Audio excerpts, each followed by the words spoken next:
a lot of these students, for them, the idea of travel has never even formulated in their mind, right? We're talking about, we are literally putting passports in the hands of students, and they're the first in their family to have a passport. They're the first in their family to step on a plane. Do you remember your first big trip? I certainly do. There's something about travel, especially when we're young, that leaves an indelible mark on us. Maybe it's the freedom, the immersion in a culture so different from our own, or just realizing a long-held dream. But one thing's for sure, you're never quite the same person once you've returned. For all its transformative power, however, it's worth remembering that not everyone has the means or opportunity to take that first big trip. Students from underrepresented groups especially may lack the role models, the money, and the confidence to jet off on an adventure to the other side of the world. But how does travel change the lives of young people? How can we enable more underrepresented communities to take that first trip? And what can the travel industry learn from their experiences?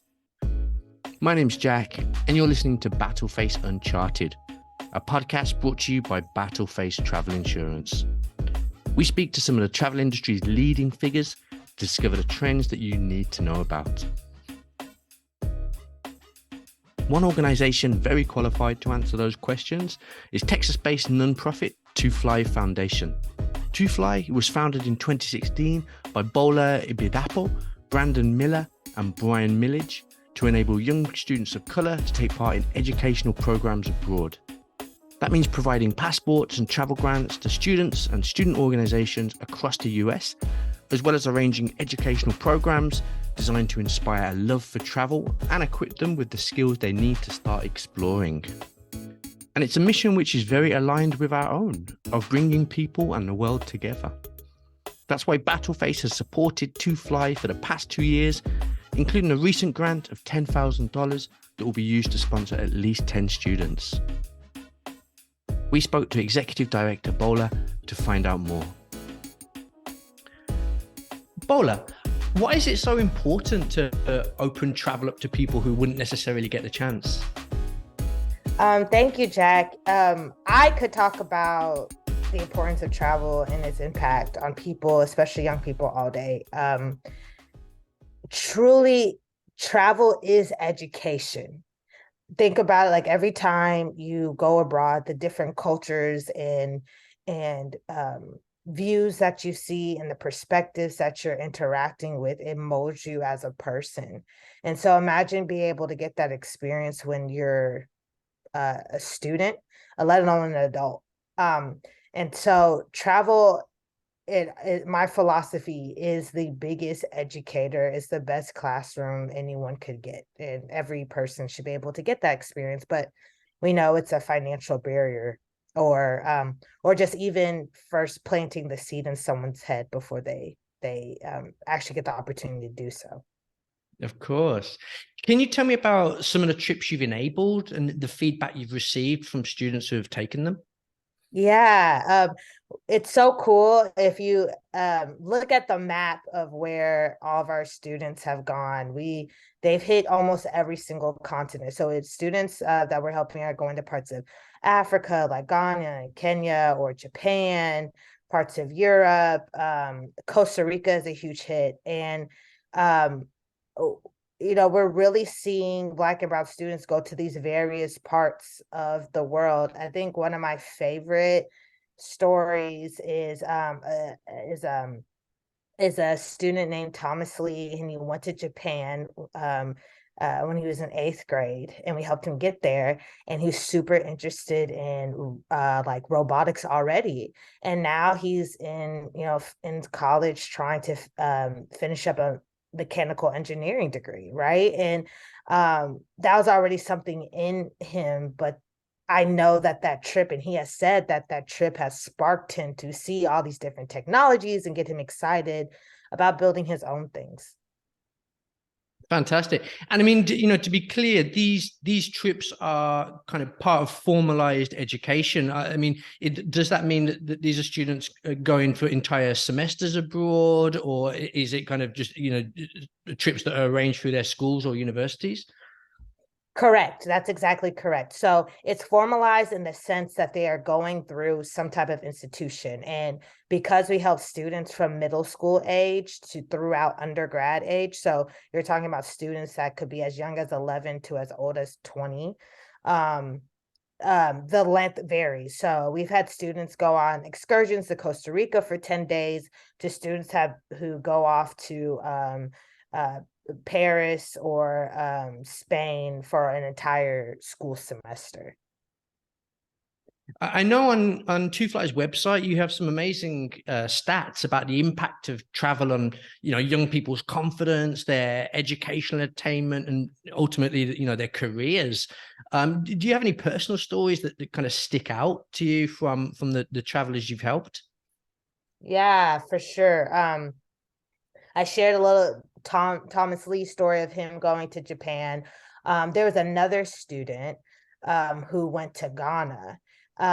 His name was Taekwon, and that was really special because he was a young Black student in an area where obviously resources were limited, financial support for these type of opportunities were limited, but he was able to go on this trip. And it was special for him because he had just recently found out that his heritage stemmed from Ghana.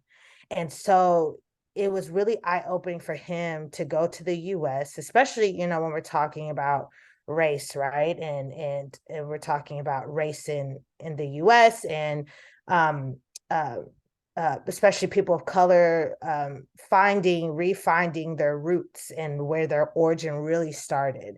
And so for this young man to connect with a country, Ghana, in that special way, and finding out that he has ancestors from there, and now he's experiencing this culture for himself.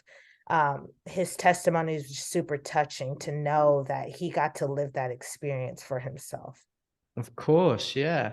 I mean, Bola, when we're talking about travel, obviously, money is always going to be an issue.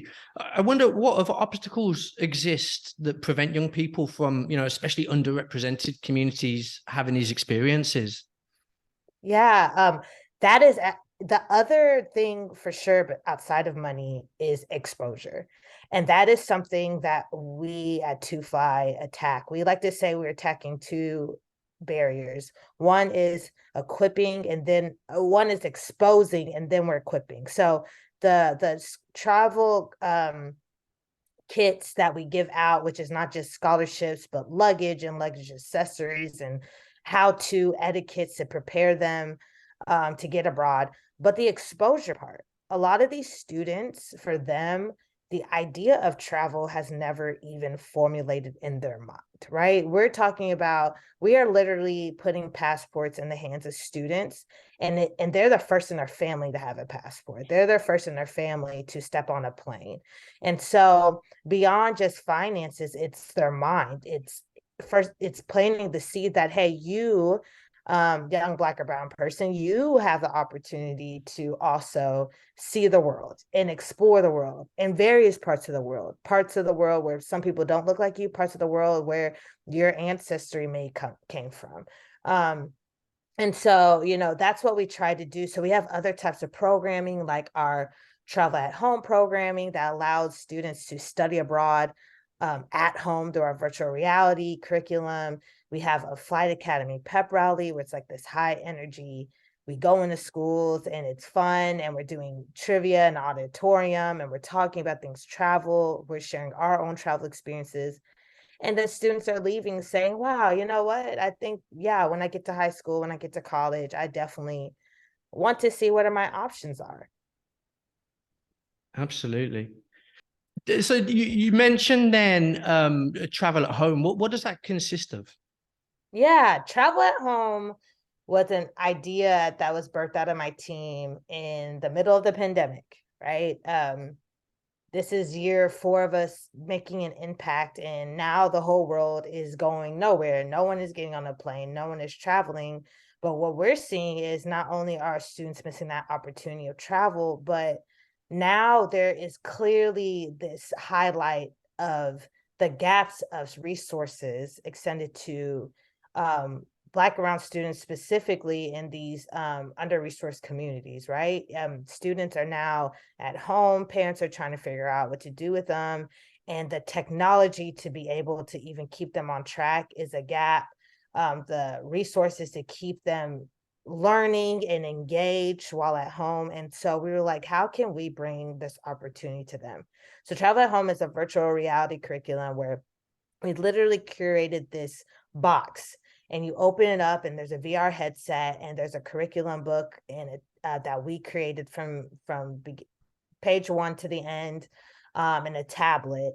And we're guiding students on the whole study abroad experience, but at home. So how do you prepare for a trip, and how do you look up a ticket, and what currency exchange, and what you should wear while you're there. And then while they're there, they're going through the city in their virtual reality headset, and they're answering questions like, what does the architecture look like, what are the clothing norms and what people usually wear there, to after post trip, and giving them reflective questions of how did your perspective of this country change? What did you learn? What are the similarities between you and the natives there? What are the differences? What are career opportunities now that you would consider now that you've traveled abroad during this experience? So we literally travel at home, and it's really great because that program has continued to grow. We've continued to pipeline the program in larger numbers, and really seeing the impact. It's great because I'm thinking about one student who who's one of our first students to go through it. And we're getting pictures of not only him with the headset on, but his mom and his little brother has it on. And then he's sending us a message saying, wow, now I can't wait to go to Japan because I saw Japan and learned about Japan through this virtual reality headset. And that links back to us not only attacking the financial barrier to travel, but that exposure piece of getting students excited or even thinking about the opportunity of travel. Yeah. And I'm guessing that, as well as, the funding and exposure, role models such as yourself must be very important, because to be able to, go to speak to these young people in schools or college, and, having been someone who has traveled yourself extensively, it must have quite an impact. Absolutely, exactly. And that's why we love doing this programming, because, we like to say we're creative, um, creatively lit. Sometimes I even wonder, is lit still like a cool word to say? But we like to say that because we want to show students that there are people that look like you, that have seen the world, and it's not this weird taboo thing. And it's cool because it's generational, because when we teach students not to be afraid of the idea of seeing a world bigger outside of their city or state, and also letting them know that we have your back and that we want to give you the resources so that you can do that. Now you're opening the minds of their parents, who might say, oh, I don't really know if that's a good idea for you to travel abroad. The world kind of seems scary, which it is, to be fair, especially to young Black and brown students. But I know that seeing us when we're up there and talking about travel at least gives them the vision that they too can eventually be there as well. Yeah, right. I mean, you obviously believe in the transformative power of travel, Bola. I'm wondering, what's been a travel experience that's changed you? Oh yeah. Um, I mean, the first thing that comes to my mind was my opportunity to study abroad in Buenos Aires, Argentina, my senior year of college. So it was like 2014, and it was so eye-opening in so many ways. One, just I was a Spanish minor, so just being able to be in the city where you have no choice but to speak the language. It is sink or swim. And so, on a personal level, being able to learn that I'm adaptive and I can figure out this, navigate this world, that I haven't really traveled at all at that point either. And But it was also really transformative too, because you get to see how similar and how different the world is. So being able to experience and learn about the racial differences in that country and comparing it here, and how similar sometimes it is and how different it is. And it created a different perspective of how I, as a Black woman, kind of navigates not only my home country, um, but also my position in the world itself. And I'm so thankful for that opportunity. I know it's honestly probably one of the reasons why um, I founded To Fly, because I know that impact it had on me when I was younger. Of course. Finally, then, Bola, we've probably all got a list of places we'd love to see, but what's yours? Where's your dream destination that you're kind of working towards visiting one day? That's always hard. Uh, that's always so hard, because how do I choose? Like, do I go based off the culture? Do I go based off the scenery? I love water. So if you could put me next to a beach anywhere, but I'll be honest, I can't wait. I'm the and I always have to say I'm a proud daughter of two Nigerian immigrants. Um, and my culture and heritage is so important to me. But so people are very surprised to know that I still have yet to visit Nigeria yet. And even as in touch as I am, that's still a part of my life that has not happened. So Nigeria definitely has to be number one on the list. I can't wait. I know it's a beautiful country. I see the pictures. My parents have gotten a chance to go back and forth, obviously, since they've moved here. So I already said, with or without them, with or without the rest of my family, I am going to Nigeria very soon. So You've been listening to Battleface Uncharted, brought to you by Battleface Travel Insurance.